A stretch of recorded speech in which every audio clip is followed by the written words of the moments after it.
जैन प्रेरक कहानियां जो सिखाती हैं जीने की कला। आज की कहानी है जीवन दान का करें प्रयास। राजा श्रेणिक के उद्यान में आमों की चोरी होने लगी। माली ने चोर को पकड़ने की खूब कोशिश की, पर सफल न हो सका। राजा ने पहरा बढ़ा दिया, फिर भी वही स्थिति।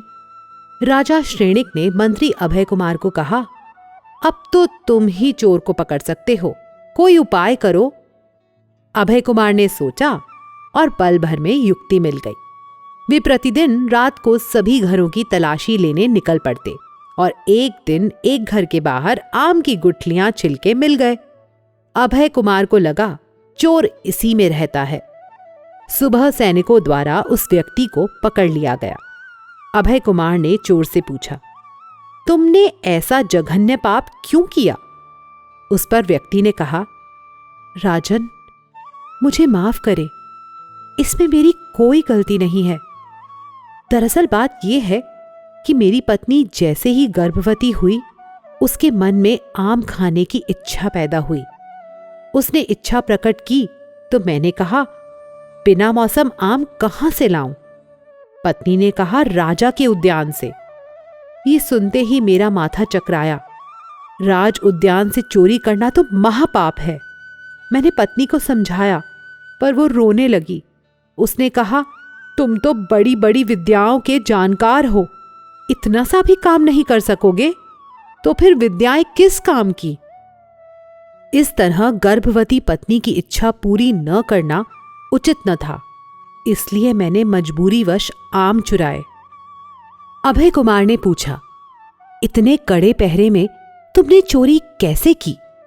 उस पर व्यक्ति ने कहा, मेरे पास 2 विद्याएं हैं। एक विद्या से मैं किसी भी वस्तु को अपनी ओर आकर्षित कर सकता हूं और दूसरी विद्या से मैं तुरंत अदृश्य हो सकता हूं। पहले मैं पहाड़ी पर चढ़कर आम की डाली को अपनी ओर खींचता, फिर फल तोड़कर अदृश्य हो जाता। ये सुन राजा क्रोधित हो गया। उसने राज्य उद्यान से चोरी करने के जुर्म में उस व्यक्ति को फांसी की सजा सुना दी। अभय कुमार ने सोचा, ये तो अनर्थकारी व अन्यायपूर्ण दंड है। अभय कुमार ने राजा से कहा, आप चोर को फांसी भले ही चढ़ाएं, पर पहले उसके पास जो विद्याएं हैं वो तो ले लें, अन्यथा उसी के साथ ये महत्वपूर्ण विद्याएं खत्म हो जाएंगी। राजा ने चोर को बुलाया और उससे मंत्र विद्या लेने लगे। कई बार लेने पर भी मंत्र सिद्ध न हुआ तो अभय कुमार ने कहा, राजन, पहले चोर को ऊपर बिठाइए, आप नीचे बैठिए, फिर विनयपूर्वक विद्या ग्रहण कीजिए। ऐसा करते ही राजा को विद्या सिद्ध हो गई। राजा ने उसे फांसी देने के लिए भेज दिया तो अभय कुमार ने कहा, राजन, आप ये क्या कर रहे हैं? जिसे गुरु बनाया उसे ही फांसी दे रहे हैं। राजा ने अभय कुमार से कहा, तुम भी बड़े कमाल के मंत्री हो।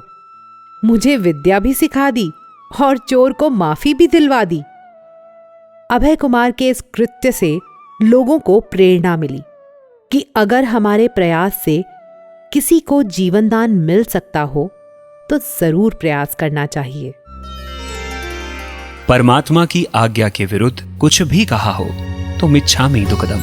जैनम जयतु शासनम। और जैन प्रेरक कहानियां सुनने के लिए जुड़े रहिए पार्श्वनाथ मीडिया के साथ।